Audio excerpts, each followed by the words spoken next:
The crystal champagne flute trembles in my hand as I stand frozen in the country club's sunlit ballroom.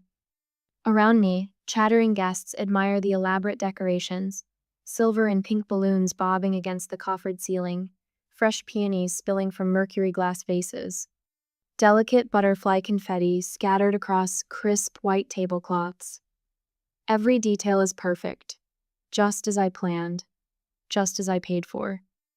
Courtney's voice slices through the pleasant hum of conversation like a blade. Isn't it sad, planning a baby shower when you can't even have kids yourself? The words hit me in the stomach. My gaze snaps to my sister Brianna, standing next to Courtney in her flowing maternity dress, her hand resting on her swollen belly. Surely now she'll say something. Defend me. Tell her best friend to stop. But Brianna just looks down at her phone, thumb scrolling, as if she hasn't heard a thing. 5 years of trying, 1 miscarriage, and now, 3 months of secret hope, all reduced to a cruel joke in front of 50 guests. My chest constricts as I set down my glass, careful not to let it clatter against the table. Drawing a steadying breath, I turn and walk toward the ladies' room, keeping my spine straight, my steps measured. The weight of stairs presses against my back. Inside the restroom, I grip the marble counter, avoiding my reflection in the gilt-edged mirror. The check I wrote last week flashes through my mind, $2,250 for the venue, catering, and decorations. Not counting the additional $950 for the custom cake and party favors. The numbers swim before my eyes as I splash cold water on my face. My phone buzzes, a text from Mark. Everything okay? You've been gone a while. Water drips down my chin as I stare at his message. My sweet, protective husband, who wanted to say no when I insisted on hosting this shower. Who almost spilled our precious secret last week in the living room as we discussed the expenses. Not yet, I had whispered then, pressing my fingers to his lips. Not until we're past the 3-month mark. Now I square my shoulders, straightening the pale pink sheath dress I chose so carefully for today. I know what I have to do. When I return to the ballroom, Brianna stands with Courtney near the gift table, both of them laughing. The sound grates against my nerves as I approach. Oh, there you are. Brianna's voice drips with false brightness. We're about to start the games. We need to talk. My words come out quiet but firm. Brianna's smile slips. Can't it wait? We have guests. No, I meet her eyes. It can't. If this is about what Courtney said. Brianna rolls her eyes. She was just joking. Stop being so dramatic. The familiar dismissal.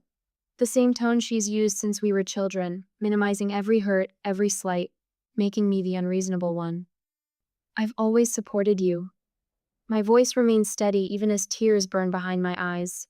Every milestone, every celebration, even when it hurt. You couldn't do the same for me. Not once. Conversations around us fade to silence. Guests pretend to study their phones or the decorations while stealing glances at our confrontation. Ellen. Brianna starts, a warning in her tone. I'm done. The words fall between us like stones. Final. Irreversible. I turn and walk away as she calls after me, her voice rising with indignation. Ellen. Don't you dare walk out. Ellen. The valet brings my car quickly, perhaps sensing my urgency. As I slide behind the wheel, the tears finally break free. Through the blur, I see Mark hurrying from the building, worry etched on his face. He climbs into the passenger seat without a word. My phone lights up with incoming texts. Brianna, Mom, even Courtney. With trembling fingers, I silence it, then drop it into the console. In the rearview mirror, the country club grows smaller, its elegant facade shrinking until it disappears around a bend, just like the illusion that my sister ever truly cared about my feelings. Mark's hand covers mine on the steering wheel. Let me drive. I shake my head, gripping the wheel tighter. I need to do this myself. The late afternoon sun slants through the windshield as we head home, casting long shadows across the dashboard. Behind us lies more than just a ruined baby shower, but the moment I finally stopped accepting scraps of love from people who should have given me the whole feast. Would you have stayed at the shower or walked away? What I did next would change my family forever. The next morning, the phone buzzes against my nightstand for the 17th time since dawn. Without looking, I know it's either Brianna, Mom, or one of their reinforcements ready to explain why I'm the villain in yesterday's baby shower drama. My head throbs as I stare at the ceiling, watching morning sunlight paint shadows across the textured surface. Mark's warm hand squeezes mine. You don't have to look at any of it. But I do. 32 text messages glare back at me, each one a fresh accusation. Mom's words leap from the screen. How could you embarrass your sister like this? Not a single mention of Courtney's cruelty or Brianna's silence. My stomach churns as I scroll through the digital pile of guilt. The voicemail notification blinks. A crisp, professional voice from the catering company inquires about the remaining $900 balance. My finger hovers over the callback button before I type a simple response. Please contact Brianna, I'm no longer involved. Steam rises from the chamomile tea Mark sets beside me. The familiar scent brings back a flood of memories, always being the responsible one, the reliable sister, the family ATM.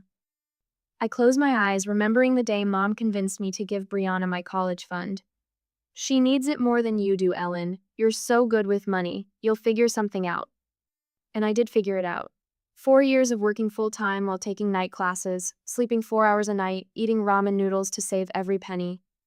Meanwhile, Brianna spent weekends at South Padre Island with her sorority sisters, her Instagram feed a constant reminder of my sacrifice.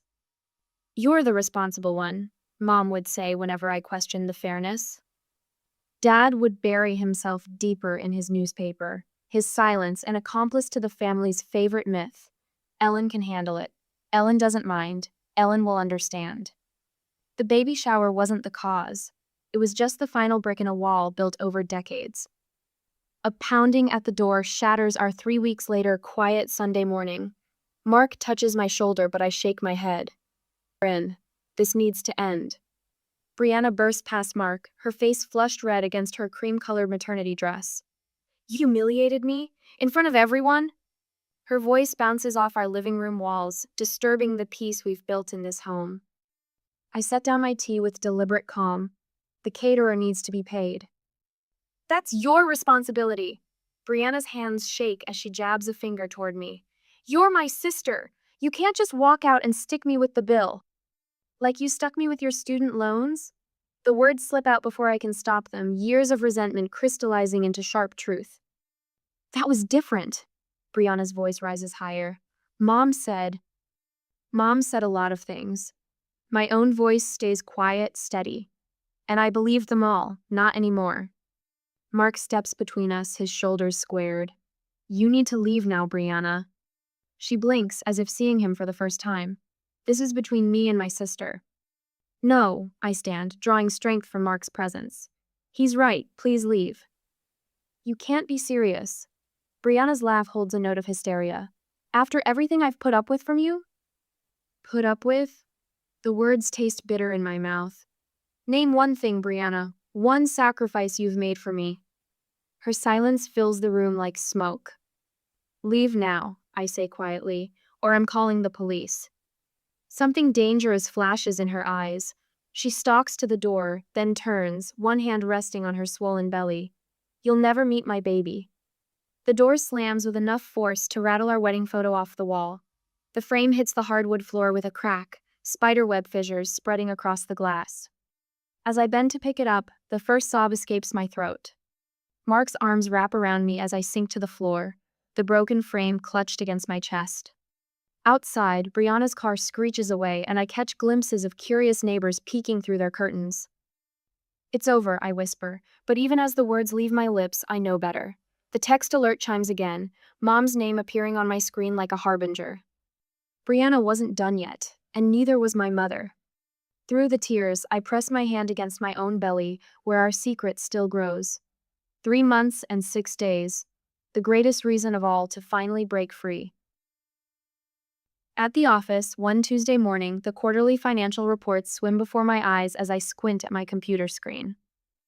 4 weeks have passed since the baby shower disaster, and I've thrown myself into work, finding comfort in the orderly rows of numbers. My hand strays to my stomach, still flat beneath my pencil skirt but holding our precious secret. The intercom crackles. Ellen? Jenny's voice wavers, setting off instant alarms. My usually unflappable assistant never sounds uncertain. Your sister is here. My fingers freeze on the keyboard. Through the glass walls of my office, I spot Brianna's familiar floral maternity dress, her rounded belly preceding her as she storms past the reception desk.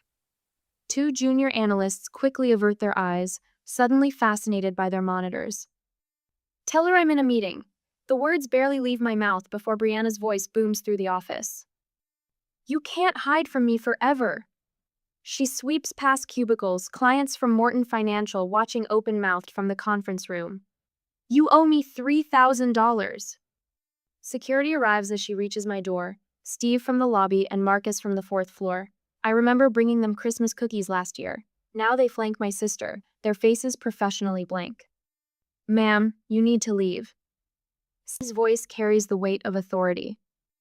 That's my sister in there. Brianna jabs a finger toward my office. She ruined my baby shower and stuck me with the bill. The walls of my corporate sanctuary crumble as her accusations echo. Years of careful reputation building, countless late nights proving myself, all threatened by this spectacle. My hands tremble as I gather my purse and keys. You have exactly 30 seconds to exit the building, Marcus warns her, or we'll escort you out. 4 hours later, I slip through the side door of my office, taking the back route to the parking garage as Brianna's protests fade behind me. In my car, the leather seats cradle me as I slump forward, hands instinctively cupping my belly. My phone calendar glows on the dash display. Ultrasound, 2:30 p.m., just 4 hours away. Tears blur my vision as I whisper to the tiny life inside me.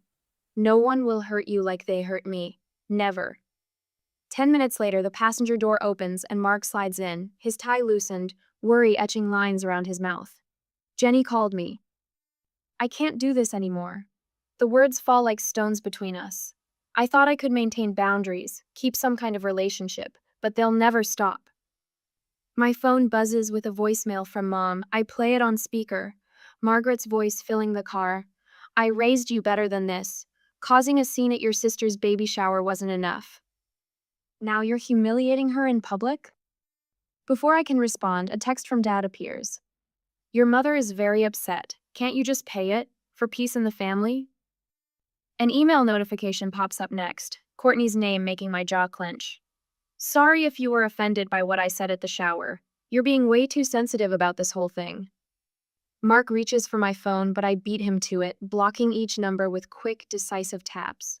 A weight lifts with each press of the button. A knock on my window makes me jump. Janet from accounting stands there holding 2 paper cups, concern softening her features. When I roll down the window, steam carrying the scent of chamomile wafts in. I thought you might need this. She hands me a cup. I watched my sister try to destroy my career when I wouldn't give her $10,000 for her business scheme. Sometimes family is just a word. It's the people who actually support you that matter. As if summoned by her words, my phone lights up with a text from Mark's parents. We're here for both of you. Always. Love, Mom and Dad S. That evening, Dr. Matthews adjusts her glasses as she reviews my file. The stress levels you're describing concern me. Have you considered speaking with someone about this family situation? I smooth my shirt over my belly. I started seeing a therapist last week. She's helping me see the pattern, how they've always used money and guilt to control me. Good. She makes a note in my chart. Because what I'm about to show you needs to be a happy moment. The ultrasound screen flickers to life. A rapid whooshing fills the room, our baby's heartbeat, strong and steady. Mark's hand finds mine as a tiny form appears, arms and legs clearly visible now. Everything looks perfect, the technician smiles. Would you like to know the gender? Tears spill down my cheeks, but they're different from the ones I shed in my car this morning. Mark kisses my forehead, his own eyes glistening. This is our family now. I watch our baby shift and stretch on the screen, already showing signs of the person they'll become. The person I'll protect with everything I have. I'm going full no contact with all of them. I tell Mark as we walk to our car afterward, the ultrasound photos clutch to my chest. No more chances, no more manipulation. Our baby deserves better than that toxic legacy. He pulls me close, one hand resting protectively over mine on my stomach. What I need, we're in this together. The setting sun paints the sky in shades of pink and gold, a beautiful ending to an ugly day. But as we drive home, my phone lights up with a number I don't recognize. My mother's voice fills our voicemail, and I realize with a sinking heart that the most painful betrayal was still to come. Next week, Tuesday, the security camera arrives in a plain brown box. Mark turns it over in his hands while I review the installation instructions, both of us sitting at our kitchen table in the gray morning light. 5 weeks since the baby shower disaster, and still the emails pour in, the texts multiply, the voicemails stack up. Should be simple enough to mount, he says, reaching for his coffee. I'll put it up this afternoon. My fingers trace the smooth edge of the instruction manual. I never thought I'd need cameras to protect myself from my own sister. The words hang between us, heavy with the weight of what Brianna's impromptu visit last week forced us to do. The memory of her pushing past Mark, storming through our living room, screaming about the unpaid catering bill, floods back. Even now, my shoulders tighten at the thought of her rage-twisted face. My phone buzzes. Another text from Mom, which I delete without reading. The growing baby inside me responds with a flutter, as if sensing my stress. I rest my hand on my stomach, still flat enough to hide our secret. I spoke with HR yesterday, I tell Mark. They're updating security protocols, no visitors without advance approval. He nods, jaw tight. We both remember last week Brianna bursting into my office, making a scene in front of clients, security having to escort her out. My cheeks still burn when I think about explaining to my boss. The cease and desist letter sits on our counter, ready to be mailed. The attorney's firm letterhead catches the morning light. No further contact. No attempts to visit my home or workplace. No contact through third parties. Each line was carefully crafted to build a wall between me and the family who never protected me. We should document everything, Mark says, pulling out his laptop. Every call, every text, every attempt to contact you. Build a paper trail. I watch him create a spreadsheet, methodically entering dates and times. My practical, protective husband, the man who held me through tears when I discovered the truth about my inheritance. The doorbell rings. We both freeze. Mark moves first, checking the front window. It's your mother. My heart pounds as I peek through the curtains. Mom stands on our porch, clutching her designer purse, wearing the floral dress she saves for guilt trips. When she spots me, she waves, lips curved in a smile that doesn't reach her eyes. Ellen, sweetheart, I know you're home. I just want to talk. I step back from the window, hands trembling. I can't do this today. You don't have to, Mark says. His voice carries the quiet strength I've come to rely on. We have a plan, remember? I nod, moving away from the door as Mom's knocking grows more insistent. Mark documents the time and date in his spreadsheet while I retreat to our bedroom. Through the wall, I hear Mom's voice rising, threatening to call the police herself if we don't open up. My phone rings the doctor's office. My afternoon appointment. Mom's voice fades as I confirm the time, clutching the phone like a lifeline. She left and I took my stuff, so we went to see the doctor. Later, in the sterile calm of the medical waiting room, I let myself breathe. Safe space. Just me, my baby, and the quiet hum of the air conditioning. Until Mom's voice slices through the peace. Ellen, thank goodness I caught you. My head snaps up. She stands in the doorway, face flushed with triumph. Other patients look up from their magazines, curious about the disruption. Ma'am, you can't be here. My doctor's voice, firm and professional, cuts through the tension. This is a private medical facility. Mom's eyes fill with tears, always her favorite weapon. I just want to talk to my daughter. Ellen, please. The nurse touches my arm. Dr. Williams says you can use the back exit. Follow me. As I hurry through the staff area, Mom's sobs echo behind me. I'm your mother. You can't shut me out. But I can. I will. That evening, I sat at our dining room table, surrounding myself with bank statements and old financial records. The truth emerges in stark black and white: $47,000 borrowed from my inheritance when I was in college. Money that funded Brianna's spring break trips, her first car, her endless shopping sprees. Mark's hands clench when he sees the total. They've been using you your entire life. The realization settles like ice in my stomach. Every sacrifice, every loan, every expectation that I would give and give while Brianna took it all traces back to this fundamental betrayal. My attorney answers on the second ring. Sandra, I need your help protecting what's mine. The next morning, I mail 2 letters. The first, a formal demand for repayment of my inheritance. The second, notice of a restraining order against Brianna. Dad calls within the hour, his voice shaking. We can't possibly pay that now, Ellen, you know that. Then we'll let the courts decide. Your mother is beside herself. How could you do this to us? The old guilt rises, but I push it down. How could you steal from your own daughter? Silence stretches between us, then, you would bankrupt your own parents? You made your choice years ago, Dad. Now I'm making mine. I hang up as tears spill down my cheeks. Mark wraps his arms around me and I lean into his strength. 3 days later, an email arrives from Courtney. A formal apology carefully worded by her lawyer. Brianna texts an hour later, suddenly sweet, talking about family healing and moving forward together. Mom and Dad's tone shifts too. No more demands or guilt trips. Their messages turn cautious, respectful. They know I have proof of their financial manipulation. No, I'm not afraid to use it. But as I file away Courtney's apology and block Brianna's number, I smile. They have no idea what's coming next. No idea that in 6 months they'll learn about their grandchild through a Facebook post. No idea that their actions today have sealed their fate. I rest my hand on my growing belly, feeling stronger with each kick against my palm. We're going to break this cycle. I whisper to my baby. You'll never know what it's like to be used by the people who should love you most.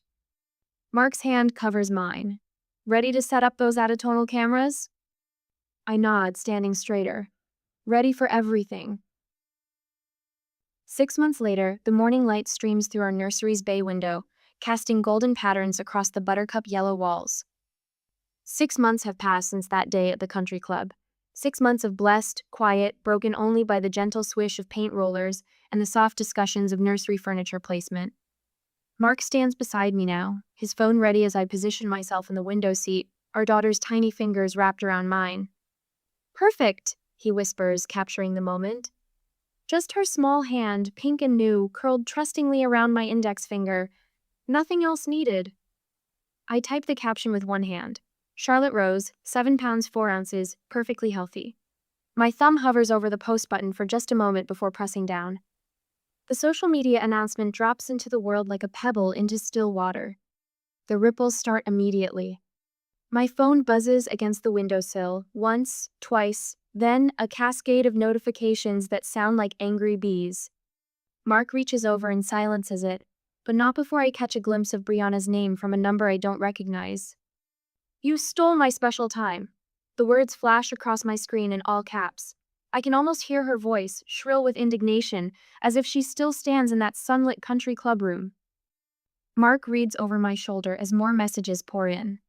An email from Mom appears with grandmother rights in the subject line, followed by a wall of text about legal obligations and family duties. Dad's voicemail notification pops up next. Play it, I tell Mark. He puts it on the speaker. We had to find out from Facebook? Dad's voice carries that familiar, disappointed tone, the same one he used when I refused to give Brianna my car after college. Ellen, this isn't how the family behaves. I pick up Charlotte from her bassinet, breathing in her sweet powder scent. Read them all, I say to Mark.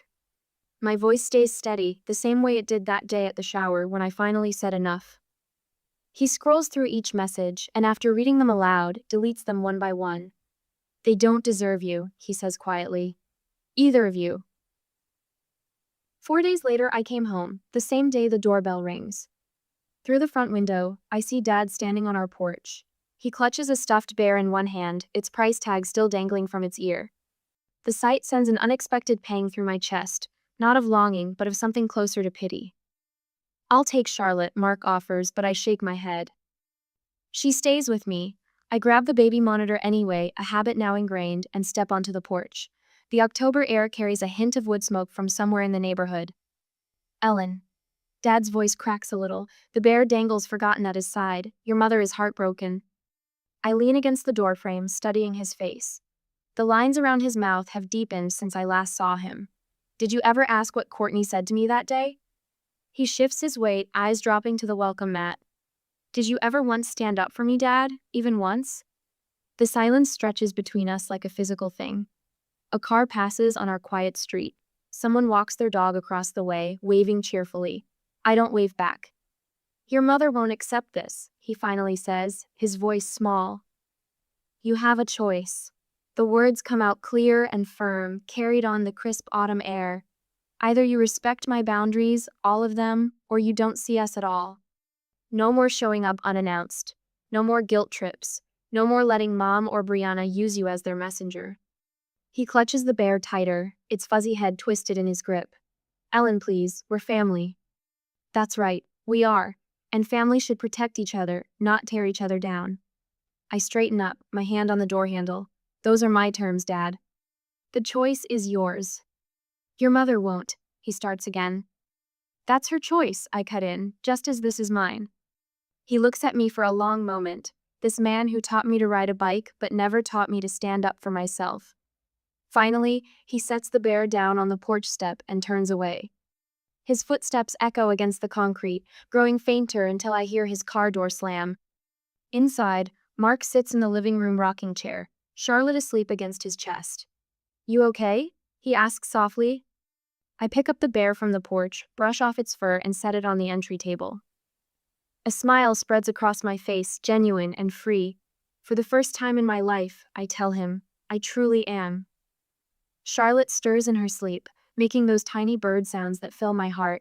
Mark's arms tighten around her protectively as I settle onto the couch beside them. Outside, the autumn wind whispers through our garden, where next spring's bulbs lie waiting beneath the soil. Like those dormant flowers, our story isn't over, it's just beginning. A year later, the morning sun filters through the paper lanterns strung across our backyard, casting rainbow patterns on Charlotte's curls as she toddles toward the flower beds.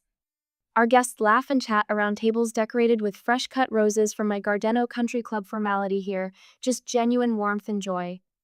Go on, sweetie, show Grandma Carol how you smell the flowers. I guide Charlotte's tiny hand toward a fragrant bloom.